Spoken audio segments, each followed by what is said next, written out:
10ஆம் வகுப்பு கணிதம் பாடம் 3 உறவுகளும் சார்புகளும் பயிற்சி 1.2ல் 2வது கணக்கு.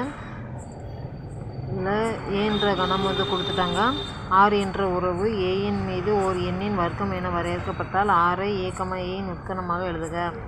ஃபஸ்ட்டு ஏன்றதை நம்ம எடுத்து எழுதிக்கிறோம்.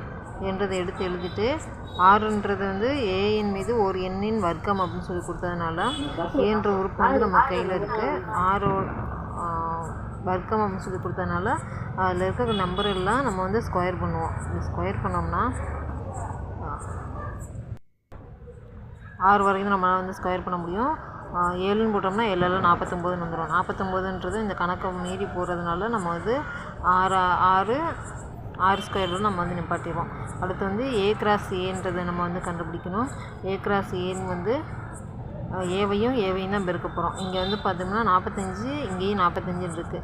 அப்போ எல்லாத்தையும் நம்ம பெருக்கி போட்டோம் அப்படின்னா கிட்டத்தட்ட 2000 உறுப்புகள் வரைக்கும் வந்துடும். அதனால் நம்ம கடைசியாக என்ன இதில் முடியும்னா 45 தான் முடிய போகுது. அதனால் நம்ம 1,1 1,2ன்னு போட்டு 45 போட்டுக்கலாம். அப்புறம் இது ஏ கிராஸ் ஏன்றது ஆறு ஏ கிராஸ் ஏவோட உட்கணமாக தான் இருக்கும். ஏன் அப்படி சொல்கிறோம் அப்படின்னா ஆறுன்ற உறுப்புகள் பார்த்தோம்னா 1,1 2,4 3,9 4,16 இது எல்லாமே கண்டிப்பாக இந்த உறுப்புகள்லாம் வந்திருக்கும். ஏன் அப்படி சொல்கிறோம்னா 45 வரைக்கும் நம்ம எழுதுகிறோம். அப்படிங்கும்போது 4,16ன்றது இதில் ஒரு உறுப்பாக வந்திருக்கும். அதனால் ஆறுன்றது ஏ கிராஸ் ஏயோட உட்கணம் அப்படின்னு சொல்லி சொல்லலாம்.